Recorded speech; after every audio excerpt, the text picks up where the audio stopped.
ఇది సత్తా.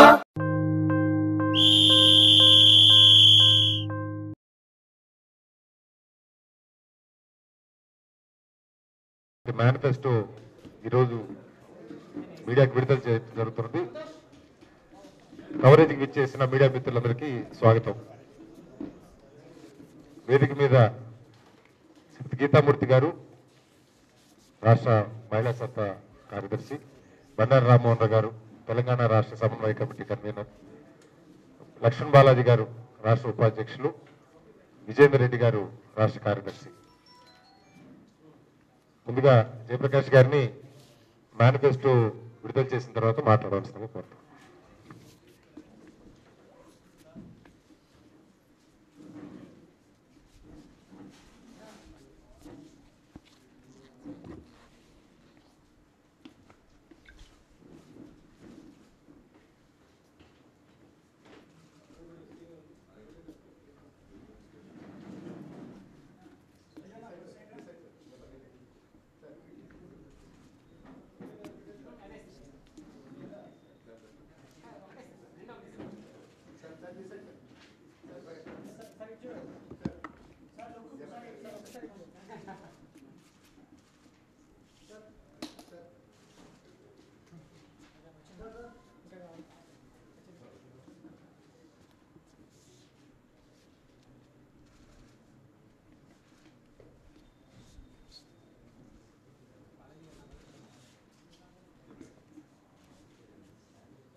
అందరికీ నమస్కారం. మన దేశంలో ఎన్నికలు జరిగే తీరు సాధారణంగా ఏంటంటే ఎన్నికలు ఎవడు గెలుస్తాడు, ఎవడు వాడతాడు. లోక్సత్తా తీరు ఏమిటంటే ఎన్నికల తర్వాత అసలు ప్రజలకు ఏం జరుగుతుంది, వీళ్ళంతా ఏం పోటీ చేస్తారు. ఆటగాళ్లు మారితే ఉపయోగం లేదు, ఆట నియమాలు మారాలని లోక్సత్తా తొలి నుంచి లోక్సత్తా ఉద్యమం సిద్ధాంతమే. అంచేత ఈవేళ ఈ మేనిఫెస్టో విడుదల చేయడంలో రెండు కీలకమైన అంశాలు ఉన్నాయి. మొదటిది, రెండు రాష్ట్రాలు ఇప్పుడు ఏర్పడుతున్నాయి. ఈవేళ ఒక రాష్ట్రంగా మనం కేవలం చట్టపరంగా చెప్పుకుంటున్నాం, కానీ శాసనసభలో తొలి సమావేశం జరిగేది రెండు రాష్ట్రాలు. రాష్ట్రాలు ఏర్పడుతున్న తొలి దశలో ఇప్పటిదాకా జరిగినటువంటి తప్పుల్ని సవరించి ఏర్పాటు చేయకపోతే ఇదే రకమైనటువంటి ఈ కుటుంబ రాజకీయం, అవినీతి రాజకీయం, తాత్కాలికమైన తాయిలాలిచ్చే రాజకీయం, అధికారాన్ని కేంద్రీకరించే రాజకీయం, జనం మధ్య ఏదో రకంగా మనస్పర్ధలు తెచ్చే రాజకీయం, ఈ ఐదు: కుటుంబ రాజకీయం, అవినీతి రాజకీయం, తాయిలాల రాజకీయం, అధికారాన్ని కేంద్రీకరించే రాజకీయం, జనం మధ్య ఏదో రూపంలో కొంతకాలం పాటు ప్రాంతం, మరికొంతకాలం పాటు కులం, మరికొంతకాలం పాటు మతం, మరికొంతకాలం పాటు ఇంకేమైనా దొరికితే అది ఏదో రకం విభజనలు తెచ్చే రాజకీయం. వీటి నుంచి బయటపడకపోయినట్టయితే రెండు రాష్ట్రాలకు రెండు ముఖ్యమంత్రులు వస్తారు, ఇద్దరు ముఖ్యమంత్రులు వస్తారు, రెండు మంత్రివర్గాలు వస్తాయి తప్ప ప్రజల బతుకుల్లో ఏమాత్రం మార్పు ఉండదు. కాబట్టి రాష్ట్ర విభజన అనేది తెలుగు ప్రజలు రెండు రాష్ట్రాల్లోనూ కూడా గతంలో మన తప్పిదాలు ఏంటి, ఎందుకని అనుకున్న ఆశలు నెరవేరలేదు. అందుకనే కదా ఈ సమస్య అంతా వచ్చింది, అందుకే కదా ఇంత ఆందోళన చెలరేగింది, అందుకే కదా ఇంత ఆవేదన చెలరేగుతున్నది. కాబట్టి గతంలో జరిగిన తప్పిదాలు మళ్ళీ పునరావృతం కాకుండా ఏం జరగాలి, ఈ ఆలోచన చేయకుండా మనం గత రాజకీయాన్నే కొనసాగించి ఎవరు నెగ్గుతాడు, ఎవరు ఓడతాడు, ఒక్కొక్క కులానికి ఒక్కొక్క పార్టీ, కొందరు వ్యక్తుల చుట్టూ తిరిగే రాజకీయం, వాళ్ళ సీట్లు, వాళ్ళ గెలుపులు, ఇవి తప్ప ఇంకేమి రాజకీయంలో లేకపోయినట్టయితే తెలుగునాడు చాలా నష్టపోతుంది. భారతదేశంలో ఈవేళ దుష్ట రాజకీయాలకి పునాది వేసినటువంటి రాష్ట్రాలలో తెలుగునాడు ఒకటి. మన దురదృష్టం అది. చాలా రాష్ట్రాల్లో తప్పులు జరిగినాయి, కానీ మన రాష్ట్రంలో జరిగిన తప్పులు, మన రాష్ట్రం దేశ రాజకీయాల మీద చూపెట్టిన దుష్ప్రభావం చాలా కొద్ది రాష్ట్రాల్లో చూపెట్టినాయి. ఈ అపకీర్తి మనకు అక్కర్లేదు. ఏ తెలుగు గడ్డ మించైతే ఈ డబ్బుల రాజకీయం, విపరీతమైన కుల రాజకీయం, అపారమైన అధికార లాలస, ఊహకందనటువంటి అధికార కేంద్రీకరణ, ప్రజలను అవమానించేటువంటి తాయిలాల రాజకీయం దారుణంగా నడిచినది. ఆ గడ్డ నుంచే ఈ రాజకీయాన్ని మారుస్తున్నాం, కొత్త రీతిన పరిపాలన సాధ్యము అవసరము అన్న మాట ఈ దేశం మొత్తానికి మళ్ళీ విస్తరించాలి. అందుకనే లోక్సత్తా ఈ ప్రణాళిక విడుదల చేయడం. ఇదేదో ఎన్నికల్లో ఎలాగో మేము రాష్ట్రం అంతా అన్ని చోట్ల పోటీ చేయబోట్లేదు, ఈ మాటకి ఇప్పటికే ప్రకటించున్నాం. తొలుత మేము అనుకున్నది రాష్ట్రంలో 294 స్థానాల్లోనూ పోటీ చేయాలని చెప్పని. కానీ ఈవేళ రాష్ట్రంలో ఉన్న పరిస్థితుల్లో ఒక 7 నెలలు కనుక అసెంబ్లీ ఎన్నికలకి సమయం ఉన్నట్టయితే ప్రజల్లో ఒకసారి ఆలోచన అవకాశం ఉండేది. ఇప్పుడు అవకాశం లేనటువంటి వ్యవస్థలైన దశలో ఉన్నప్పుడు లోక్సత్తా పోటీ కొన్ని సీట్లకి, ముఖ్యంగా పట్టణ నగర ప్రాంతాలకి ప్రధానంగా పరిమితం అవుతుంది. మరి ఇంత మేనిఫెస్టో ఎందుకు అంటే, ఈ 2 రాష్ట్రాల్లోనూ దేశంలోనూ రాజకీయాన్ని ఒక సరైన దారిని పట్టించడానికి కొంత లోతైనటువంటి అవగాహన ఉన్నటువంటి, పరిణతి కలిగినటువంటి, నిజాయితీ కలిగినటువంటి చర్చ కావాలి. ప్రజలకు అవగాహన, చైతన్యం కావాలి. అందుకు ఉపకరిస్తుందని చెప్పిన ఉద్దేశంతో ఈ ప్రణాళికను ముందు పెడుతున్నాం. దీనిలో అంశాలు నేను మీకు ప్రత్యేకంగా చెప్పనట్లేదు, ప్రతి అంశం నేను చదవను. కానీ కీలకంగా తాయిలాలతో రాజకీయం చేయడం కాదు. ప్రభుత్వానికి కొన్ని నిర్దిష్టమైనటువంటి విధులు ఉన్నాయి. ప్రభుత్వాలు ఏ పనులు చేయాలో ఆ పని మీద దృష్టి పెట్టకుండా తాత్కాలికమైన తాయిలాలతో రాజకీయం చేసి పన్నుల డబ్బులో కొంత భాగాన్ని ప్రజలకి పంపిణీ చేసి మిగతా భాగం అయితే జతపత్యాలకి, లేకపోతే లంచాలు మింగడానికి, దోచుకోవడానికి. ఇది ఇవాళ సంక్షిప్తంగా ఒక వాక్యంలో చెప్పాలంటే, పన్నుల డబ్బులో కొంత భాగాన్ని ప్రత్యక్షంగా ప్రజలకు పంపిణీ చేయటము సంక్షేమం అన్న పేరుతో. ఉదాహరణకి మన రాష్ట్రంలో 1,82,000 కోట్ల రూపాయలు ఈ సంవత్సరం బడ్జెట్ ఉంటే, వారు చెప్తున్న లెక్కలు కాస్త అటు ఇటుగా 28,000 కోట్ల రూపాయలు ఇలా పంపిణీ చేసేస్తున్నాం, మా అద్భుతమైన సంక్షేమ ప్రభుత్వం చెప్పుకుంటున్నారు. మిగతా 1,54,000 కోట్ల రూపాయలు జీతభత్యాలకు పోగా మిగతాదంతా ఏదో కొన్ని నామమాత్ర పనులు జరిగే ఏర్పాటు జరిగి ఇకంతా తినేయడమే. ఆ డబ్బులు కానీ, సహజ వనరులు కానీ అధికారాన్ని ఉపయోగించి. ఇది స్థూలంగా రాజకీయం. అందుకోసం ఇంత పోటీ ఈ సీట్ల కోసం. ఇవాళ ఈ పార్టీ ఆ పార్టీ తేడా లేకుండా కలగాపులగం అయిపోయి ప్రతి చోట 10 కోట్లు, 20 కోట్లు, 50 కోట్లు మనం ఊహకందని అంకెలు. ఈ అంకెలు కూడా కొంచెం అత్యవసరం అనుకుంటున్నాను నేను. కానీ ఏమైనా కూడా ఊహకందని అంకెలు ఎందుకు వస్తున్నాయి? విపరీతంగా దోచేసుకోవడానికి మార్గం ఉందని భావం తప్పితే ఎక్కడన్నా ఒక సిద్ధాంత పట్టిక కానీ, ఎన్నికలైన తర్వాత ప్రజలకు మనం ఏం చేయాలనే అవగాహన కానీ, ఆ చిత్తశుద్ధి కానీ అవి లేవన్నది నేను ప్రత్యేకంగా చెప్పగలను, మీ అందరికీ తెలుసు. దీని నుంచి బయటపడాలి. అందుకనే తాయిలాల రాజకీయం చేయం, తలెత్తుకుని ఎదిగే అవకాశాలను ఇస్తాం. పేదరికం పోవాలి, కుల వివక్ష పోవాలి అంటే ఇవాళ లక్షలాది మంది యువత కోరుకుంటున్నది తలెత్తుకొని బతకాలి. కండల్లో శక్తి ఉంది, గుండెల్లో బలం ఉంది, మెదడులో మేధస్సు ఉంది. మేము అందరితో పోటీ పడి ధీమాగా ఎదగాలి. పేదరికం నుంచి మధ్యతరగతి రావాలి, అక్కడి నుంచి ఎగువ మధ్యతరగతి రావాలి. మాకు శక్తి, ఓపిక, ధైర్యం ఉన్నట్టయితే ఏ స్థాయికి ఎదగాలని కోరుకుంటున్నారు యువత. అంతేగాని మేము బెచ్చగాళ్లలాగా నీకు తాయిలాలు ఇస్తాం, నాకు ఓటేమని చెప్పిన చాలా అవమానకరమైన ధోరణి ఈ రోజుల్లో, చాలా ప్రమాదకరమైన ధోరణి. దీన్ని తీవ్రంగా వ్యతిరేకిస్తున్నాం. యువతకి, రెక్కాడితే డొక్కాడిన కుటుంబాలకి మళ్ళీ మళ్ళీ వారందరికీ మనవి చేస్తున్నాం. మీ భవిష్యత్తును మీరు వెతుక్కోవాలంటే రాజకీయాన్ని మీరు మార్చుకోవాలి. వాళ్ళెవరో వాళ్ళ జేబుల్లోంచి ఇవ్వటంలా, వాళ్ళ కుటుంబాల ఆస్తుల్ని తాకట్టు పెట్టి ఇవ్వటంలా, వాళ్ళు మీ బతుకుల్ని తాకట్టు పెట్టి వాళ్ళ పిల్లలకు పునాదులు వేసుకుంటున్నారు అంతే. ఇంట్లో ఒక అమ్మాయో అబ్బాయో మనకి చదివే వయసులో ఉన్న పిల్లలు ఉంటే మనందరికీ కుటుంబంలో ఉంటారు. తన చదువుని, తన ఆరోగ్యాన్ని, తన ఆహారాన్ని, తన నిద్రని నిర్లక్ష్యం చేసి ఆ అబ్బాయి అదే పనిగా టీవీ, వీడియో గేమ్స్ దాని మీదే పొద్దున్న సాయంత్రం దాకా ఉంటే మనం ఏం చెప్తాం? అన్న దాని సమయం దానికి ఉన్నది, కానీ నువ్వు నీ భవిష్యత్తు మీద దృష్టి పెట్టాలి, నువ్వు తలెత్తుకు బతకాలి, వెళ్ళి ఇప్పుడు నిద్రపో, ప్రతిదానికి సమయం పాటించని చెప్తాం. ఆ అబ్బాయి చాలా కోపంగా మన మీద కొంచెంసేపు ద్వేషాన్ని మనసులో కప్పుకొని మొహం అంతా చెలుగా చిట్లించేసి తలుపు దడాలను కొట్టి వెళ్ళిపోతాడు. అయినా మనం ప్రేమిస్తున్నాం కాబట్టి ఆ బిడ్డ భవిష్యత్తు కోసం పాకులాడతాం. మరి కుటుంబానికి వర్తించేది రాజకీయానికి వర్తించొద్దా? జనం తాత్కాలికంగా ఆశపడుతున్నారనో, తాత్కాలికంగా వారిని సంతృప్తిపరచొచ్చని చెప్పనో, ఈ తాత్కాలికాలు ఇచ్చేసి బతుకుని మాసిపోయేట్టు చేయటమేనా? అంటే పేదరికంలో పుట్టిన వాళ్ళకి నిరంతరం పేదరికమైనా, కూలి వాళ్ళ కొడుకు కూలిగా ఉండవలసిందేనా? సామాన్యుల బిడ్డ ఒక ఎమ్మెల్యే కొడుకుతో, ఒక మంత్రి కూతురితో పోటీ పడే అవకాశం రాకూడదా? రాజకీయం అందుకోసం కదా? ఇది మౌలికమైన ప్రశ్న. వాళ్ళు లోక్సత్తా ప్రజలను అడుగుతున్నది.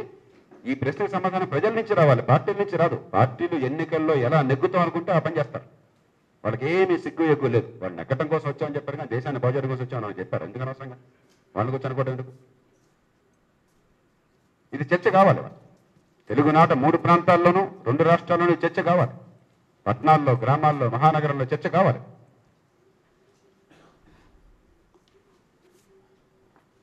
మన బిడ్డల భవిష్యత్తుని బాగు చేయడం రాజకీయ లక్ష్యమైనట్టయితే ఏం చేయాలన్న దానికి తిరుగులేని సమాధానం లోక్సత్తా ఈవేళ ప్రజల ముందు పెట్టినటువంటి ఈ ప్రణాళిక.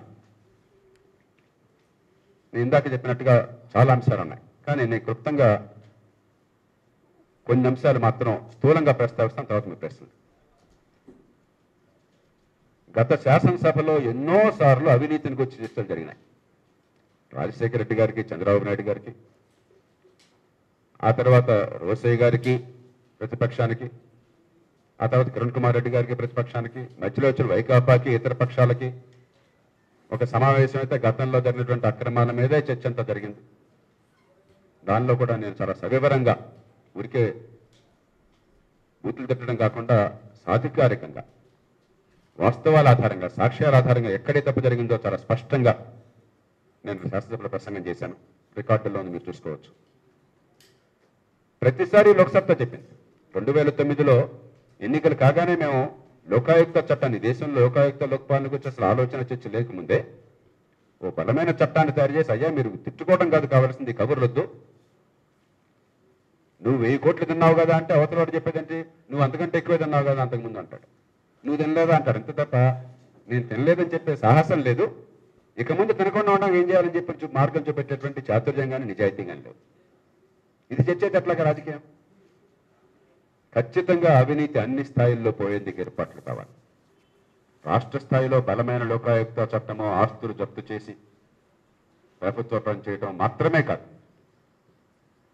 జిల్లాలు, నగరాలు, పట్టణాల్లో స్థానిక ఆంబుడ్స్మన్లు కావాలి. ఎందుకంటే లోక్సత్తా వ్యూహ కల్పనలో స్థానిక ప్రభుత్వాలతో కీలకమైన పాత్ర, 3వ అంచె ప్రభుత్వాలు కావాలి.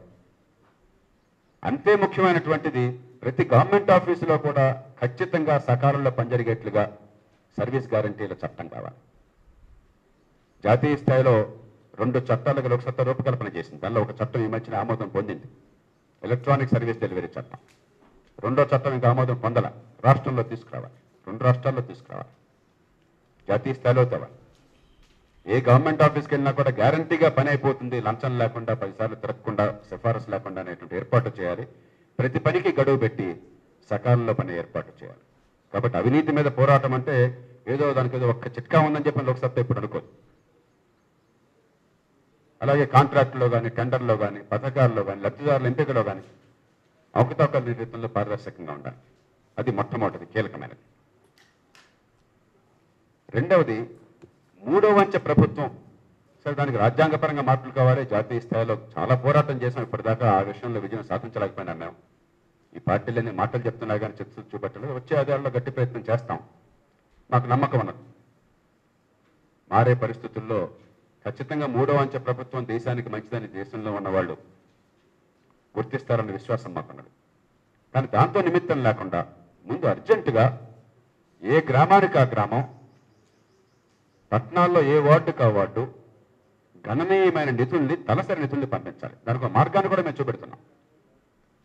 కేంద్రం నుంచి రాష్ట్రాలకి 4,50,000 కోట్ల రూపాయల నిధులు వస్తున్నాయి ప్రతి ఏడాది. ప్రతి ఏడాది పెరుగుతుంటాయి. దానిలో కనీసం 3వ వంతు ప్రత్యక్షంగా గ్రామ పంచాయతీ, మున్సిపల్ వార్డులకి తలసరి 1000కి తగ్గకుండా, అంటే 5 ఏళ్లలో బహుశా మా అంచనా ప్రకారం 8,000 రూపాయలు తలసరి వస్తాయి.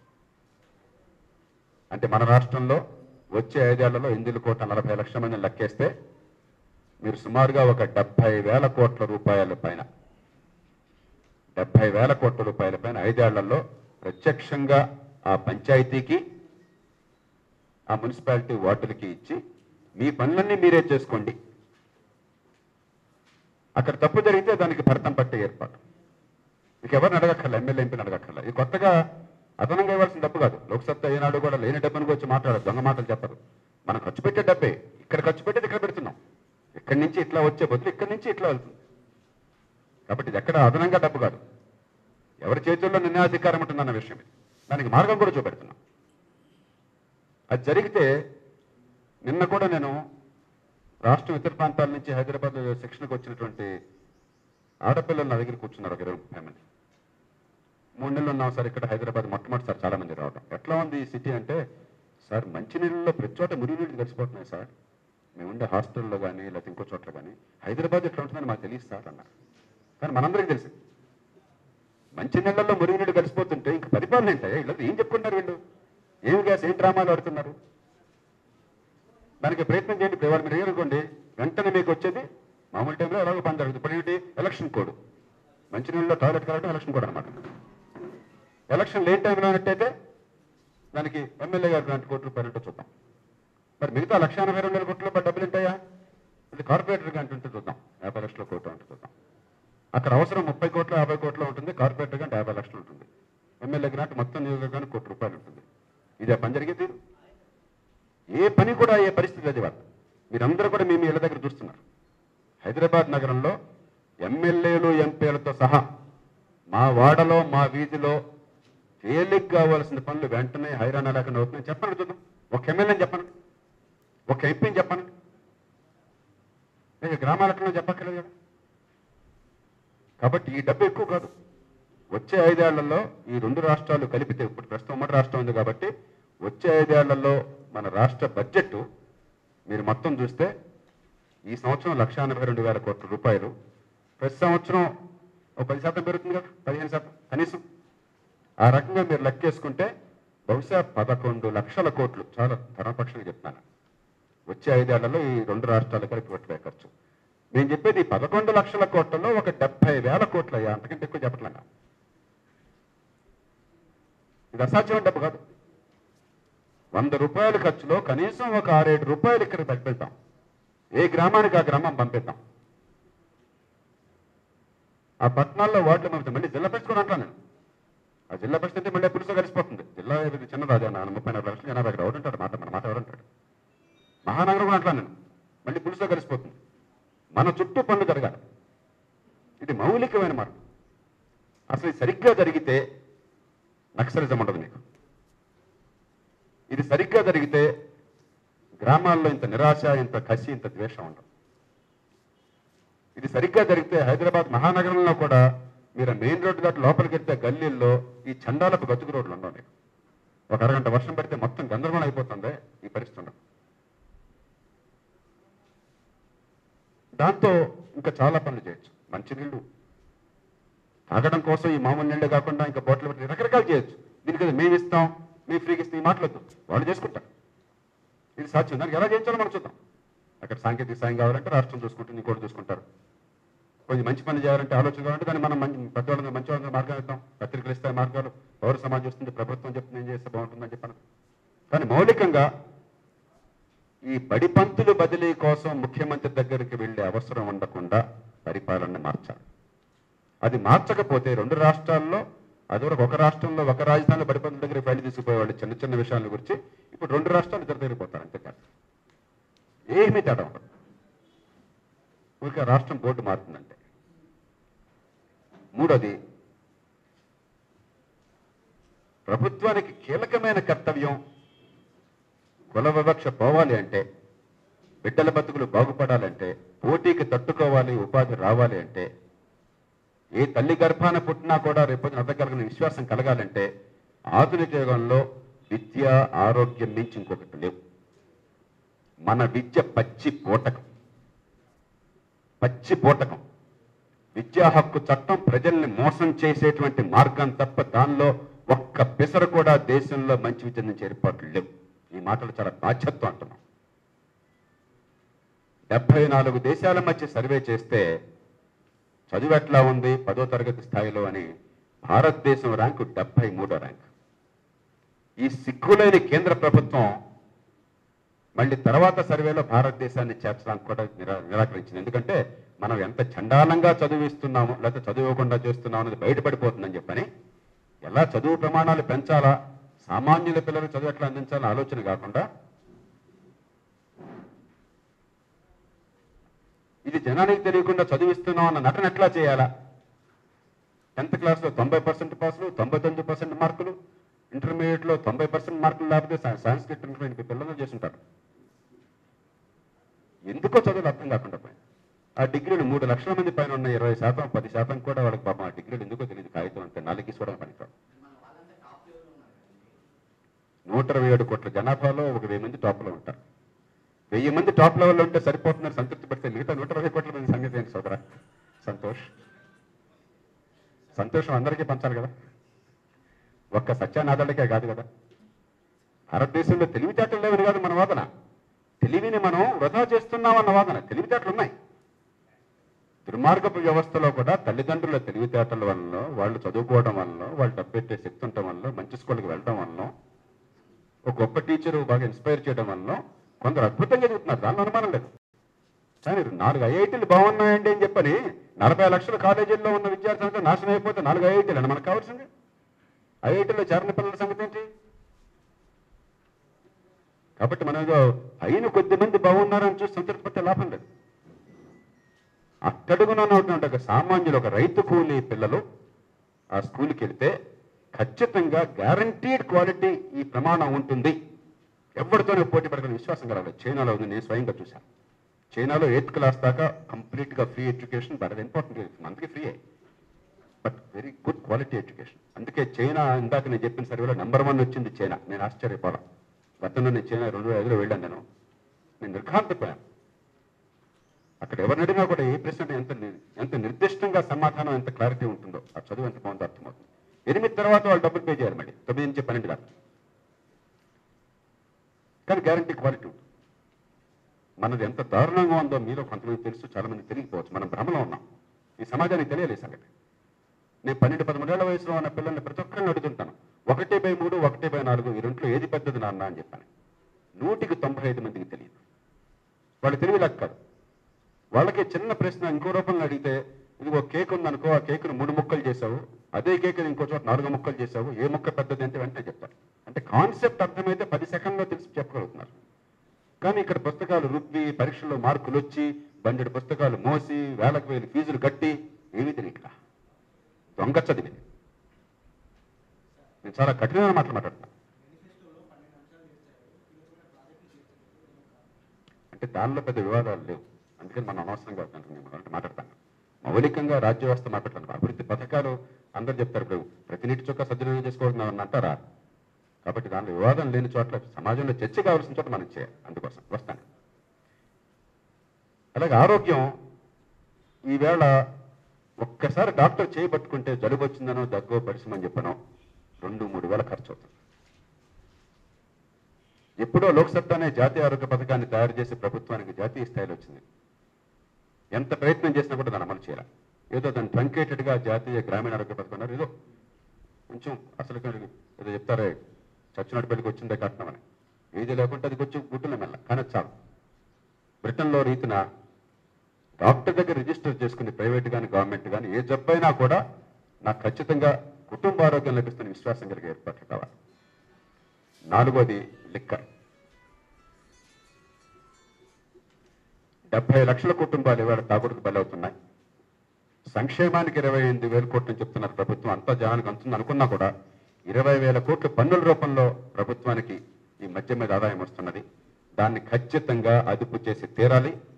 గ్రామీణ ప్రాంతాల్లో, పట్టణాల్లో, బస్తీల్లో పేదలకు అందుబాటులో లేకుండా చేయడం కోసం కటువైన విధానాలను ఏర్పాటు చేయాలి. లోక్సత్తా ఆ సమాజానికే, ఆ పంచాయతీలకు అధికారం ఇచ్చేయండి. షాపు ఉండాలతో బెల్ట్ షాపుల్ని మూసే అధికారం ఇచ్చేయండి, చట్టబద్ధంగా ఇచ్చేయండి. ఇల్లిసిట్ డిస్టిలేషన్ ఉంటే దాన్ని డిస్ట్రాయ్ చేసే అధికారం, హక్కు ఇచ్చేయండి. అన్నింటినీ మించి డీ ఎడిక్షన్ ప్రవేశపెట్టండి. ఈ ఎడిక్షన్కి గురై తాగుడుకి బానిసైన వాళ్ళందరూ కూడా అదో జబ్బు, దాని నుంచి బయటపడడం కోసం డీ ఎడిక్షన్కి ఏర్పాట్లు.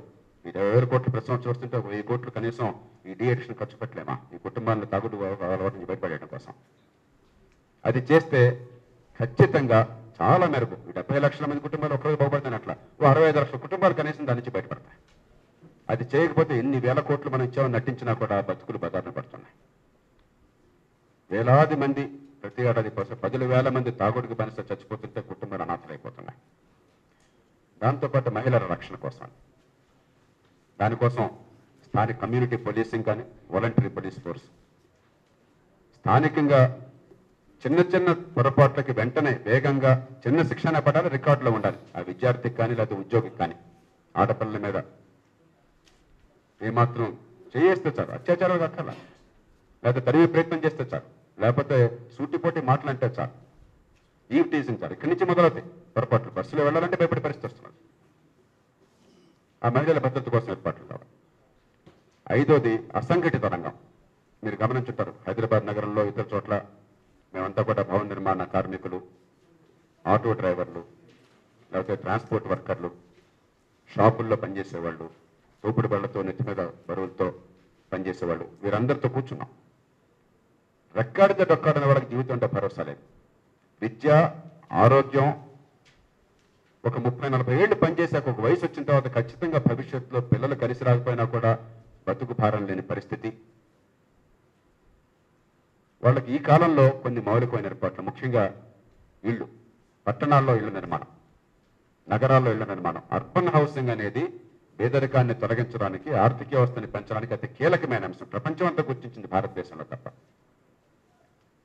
ఇక వ్యవసాయం, మీకు తెలుసు, లోక్సత్తా పార్టీ చేసిన కృషి వల్లనే ఈవేళ ఆంధ్రప్రదేశ్లో రైతులకి, వరి పండించే రైతులకి మంచి రేట్లు ఉన్నాయి. 2-3 ఏళ్ల క్రితం మీకు గుర్తున్నది, 750 రూపాయలు వస్తే బస్తా ధాన్యానికి గొప్ప విషయంగా ఉన్నది. ఆనాడు మేము పక్క రాష్ట్రాలకు ఉన్న ఆంక్షలను తొలగించడం కోసం పోరాటం చేసి 1200 వచ్చి ఏర్పాటు చేసాం. ఈవేళ రేట్ ఇంకా పెరిగింది, 1600-1700 రూపాయలు ఉన్నది. అలాగే లోక్సత్తా చేసిన పోరాటం వల్లనే పత్తి కావచ్చు, అయితే ఆహార ధాన్యాలు కావచ్చు, ఎగుమతి మీద ఆంక్షలు తిరిగినాయి. భారతదేశం ఈ సంవత్సరం ప్రపంచంలో అతిపెద్ద ఎక్స్పోర్టర్ ఆహార ధాన్యాల్లో, 2 కోట్ల టన్నులు. దిగుమతుల మీద కొంత సుంకం వేయాలని వాదిస్తున్నాను, త్వరగా జరగల. కొద్ది సుంకం వేస్తున్నారు అంతే, ఆయిల్ సీడ్స్ మీద 2.5% అధికారం. దాన్ని పెంచాల్సిన అవసరం అన్నది. అన్నింటిని మించి వాల్యూ ఎడిషన్ కావాలి. రిటైల్ చైన్స్ తీసుకొచ్చి పెద్ద ఎత్తున చేసిన ఉత్పత్తికి అదనపు విలువ వచ్చినట్టయితే రైతుకు రేటు వస్తుంది, కొనేవాళ్ళకి రేటు తగ్గుతుంది, అదుపులో ఉంటుంది. 24 గంటల విద్యుత్తు. రేపు పొద్దున్న 2 రాష్ట్రాలు పారిశ్రామికీకరణ జరగాలి అని చెప్పంటే వ్యవసాయేతర వినియోగం కోసం 24 గంటల విద్యుత్తు కావాలి, మౌలిక సదుపాయాలను బాగు చేయాలి. గతంలో లోక్సత్తానే గట్టిగా పోరాడే, అధికారం లేకుండా పార్టీ కూడా కాకమునుపు ఒక పౌర సమాజ ఉద్యమంగా పశ్చిమ గోదావరి జిల్లా కళ్ళ చెరువులో సాధ్యం ఎలా అవుతుందో చేసి చూపెట్టాం. ఇలా చేయండి అంటే మా దగ్గర లక్కుని దాన్ని నాశనం చేసి పెట్టారు. 19% విద్యుత్ నష్టాన్ని అరికట్టాం. అన్ని చోట్ల మీటరింగ్ పెట్టి ఎనర్జీ ఆడిట్ చేశాం. లంచాలను పూర్తిగా నిర్మూలించాం. అక్కడ వోల్టేజ్ ఫ్లక్చుయేషన్స్ పూర్తిగా ఆగిపోయి మోటార్లు కాలటం ఆగిపోయింది. ఈ రకంగా రాష్ట్రం అంతా చేయండి అని చెప్పంటే ఉన్నదాన్ని లాక్కుని నాశనం చేశారు. గుజరాత్లో ఇదే రకమైన పద్ధతిని చేపట్టి ఇవాళ ప్రతి గ్రామానికి 4 గంటల విద్యుత్ ఇవ్వగలుగుతున్నారు. ఇది సాధ్యం. మొన్న శాసనసభ కమిటీలో కూడా ప్రత్యేకంగా నేను దీన్ని కోరుకుని దీనిలో ప్రతిపాదనలు చేశాను. అందరూ ఒప్పుకుంటారు, ప్రైవేట్గా, అధికార పక్షం ప్రతిపక్షం కూడా. కానీ గట్టిగా అంటే ఏమవుతుందో సార్, కొంచెం మెత్తగా చెప్తాం సార్ అంటారు. భయపడిపోతున్నారు. ఈవేళ 9,000 కోట్లు ఏడాదికి 2 రాష్ట్రాలు కలిపితే ఉమ్మడి రాష్ట్రంలో విద్యుత్ సబ్సిడీగా ఇస్తున్నాం మనం. 9,000 కోట్లు. ఇంకొక 2,000 కోట్లు పెట్టుబడి పెడితే విద్యుత్తుకి, ఈ పంపిణీ నష్టాలు నివారించడం కోసం అని చెప్పని, ఎనర్జీ ఆడిటింగ్ కోసమని, మీటరింగ్ కోసమని పెట్టుబడి పెడితే, 3 ఏళ్ల పాటు పెట్టుబడి పెడితే, 3 రోజులు 6,000 పెట్టుబడి పెడితే మీకు ఏడాదికి కనీసం 3-4 వేల కోట్ల రూపాయల అదనంగా ఆదాయం వస్తుంది. ఇంకే పని చేయక్కర్లా, ₹1 టారిఫ్ పెంచకుండా. 9,000 కోట్లు ఏడాదికి ఖర్చు పెట్టడానికి, వృధా ఖర్చు పెట్టడానికి డబ్బులు ఉన్నాయి. 2,000 కోట్ల సంస్థను బాగు చేయడానికి డబ్బులు లేవు. రాజకీయ మొదలుపెట్టో తెలుసుకోవాలి జనం. ఎంత మోసపోతున్నామో అర్థం చేసుకోవాలి. ఎందుకు టారిఫ్లు పెరుగుతున్నాయి, అయినా ఎందుకు లోటు ఉంది? ఎందుకు మన పనుల డబ్బు అక్కడికి వెళ్ళిస్తే వెళ్ళిపోతుంది? టారిఫ్లు పెరుగుతున్నాయి, పనుల డబ్బు వెళ్ళిపోతుంది. 24 గంటల విద్యుత్తు సాధ్యము, అవసరము. పారిశ్రామికీకరణ 21వ శతాబ్దంలో కరెంటు కూడా లేకుండా వాళ్ళేదో మన మీద ప్రేమతో వచ్చేసి ఇక్కడ ఉద్యోగాలు కల్పిస్తారు, పిల్లల భవిష్యత్తు ఉంటుంది అనుకుంటే అంతకంటే మోసం మరొకటి లేదు. అబద్ధం ఇది. దాంతోపాటు మరుగు సదుపాయాలను కల్పించి ఒక్క హైదరాబాద్ నగరం చుట్టూనో లేదా మరో నగరం చుట్టూనో కాకుండా 2 రాష్ట్రాల్లో కూడా ఆర్థిక వ్యవస్థను వికేంద్రీకరించి ఒక్కో నగరాన్ని ఒక్కొక్క సెక్టర్ కేటాయించే ఏర్పాటు ఉండాలి. అన్ని చోట్ల కూడా మాకు భవిష్యత్తు ఉందన్న భరోసా కావాలి. గ్రామాలకి పట్టణాలకి మధ్య తేడా తగ్గించి ఎన్నో నగరాలు పట్టణాలు ఆర్థికంగా ఎదిగే ఏర్పాట్లు చేయాలి. చివరి అంశం హైదరాబాద్ నగరాన్ని గురించి ఒక మాట. దీనిలో ప్రత్యక్షంగా చెప్పలేదు. హైదరాబాద్ నగరానికి వేళ కనీసం 7,000 కోట్ల రూపాయల పెట్టుబడి వెంటనే కావాలి. 7,000 కోట్ల రూపాయల పెట్టుబడి వెంటనే కావాలి. 3 రంగాల్లో. నాలాలు ఈవేళ భయంకరంగా ఉన్నాయి. రకరకాల ఫార్మా కంపెనీల నుంచో మరో కంపెనీ నుంచి వచ్చినటువంటి ఈ పొల్యూషన్ వల్ల దుర్భరమైన జీవితం. పాపం నాలాల పక్కనే ప్రభుత్వం భూములను, ప్రైవేటు భూములను, రెగ్యులర్ లేవటో, కోర్టు ఆటోలు, రకరకాల కొన్ని 10,000 మంది కుటుంబాలు అక్కడ బతుకుతున్నాయి. వాళ్ళని తీసేరు అక్కడి నుంచి. మరి తప్పనిసరి నాలా ఎక్స్పాన్షన్ అవసరం అయితే కొన్ని చోట్ల రిలోకేట్ చేయొచ్చు. కానీ అట్లాగే దుర్గంధం అయిపోయి అక్కడ దోమలు, నీళ్లు పోవు దాని నుంచి. వీటన్నిటినీ బాగు చేసేవన్నీ స్టామ్ వాటర్ డ్రైన్స్. వర్షపు నీరు పోవడం కోసం వాటర్ కోర్సెస్. నాలా రట్టు వేసేసారు, పొల్యూషన్ చేసి పారేశారు. దాని మెయింటెనెన్స్ లేదు, దానికి కనీసం ఏర్పాట్లు లేవు, నెట్ లింక్స్ లేవు. జంట నగరంలో ఉన్నటువంటి లేక్స్ అన్నీ కూడా సెస్పూల్స్, సెప్టిక్ ట్యాంకులు అయిపోయాయి. ఆహ్లాదంగా ఉండి మంచి విహారయాత్రకు ఉండవలసిన లేక్స్ అన్నీ కూడా ఆ ప్రాంతానికి వెళ్ళిపోయి ముక్కు పూసుకునే పరిస్థితుంది. మీ అందరికీ తెలుసు. లేక్ చుట్టుపక్కల ఎవరైనా అడగండి. అది మొట్టమొదటి అంశం. రెండో అంశం, పెరుగుతున్న అవసరాలకి డ్రింకింగ్ వాటర్ కావాలి. లోక్సత్తా గతంలో చేసిన పోరాటం వల్లనే కృష్ణా ఫేజ్ 3 ఇప్పుడు చుట్టేసుకొచ్చింది. ఈ సంవత్సరం జూన్ కల్లా పూర్తవుతుంది. సరే, గోదావరి వస్తుందంటున్నారు, వచ్చినా రాకపోయినా కృష్ణా ఇంకో 5 టీమ్స్ తీసుకున్నాను, నాకు ఫేజ్ 4 పెట్టుకున్నాం కావాలంటే.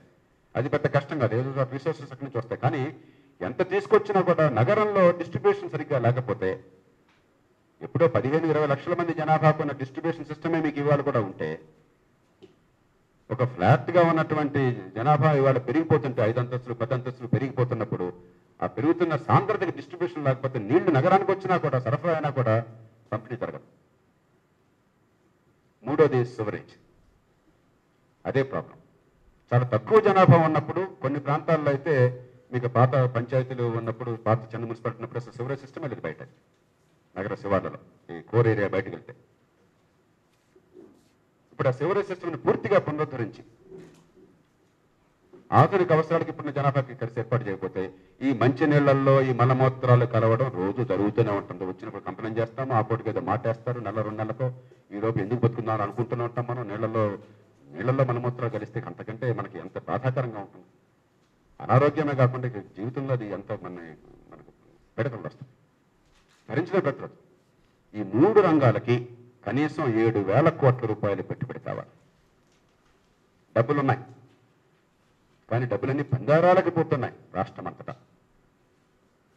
ఇవి చేయకపోతే పెరుగుతున్న నగరం నాశనం అవుతుంది, ఆకర్షణీయంగా ఉన్న నగరం నరకం అవుతుంది. దానికోసం ప్రత్యేకమైన ఏర్పాట్లు చేయాలి. ఇవి లోక్సత్తా ప్రజల ముందు పెడుతున్న ప్రతిపాదనలు. వివరాలు మీ దగ్గర ఉన్నాయి. ఇప్పుడు మీ ప్రశ్నలు ఆహ్వానిస్తాం.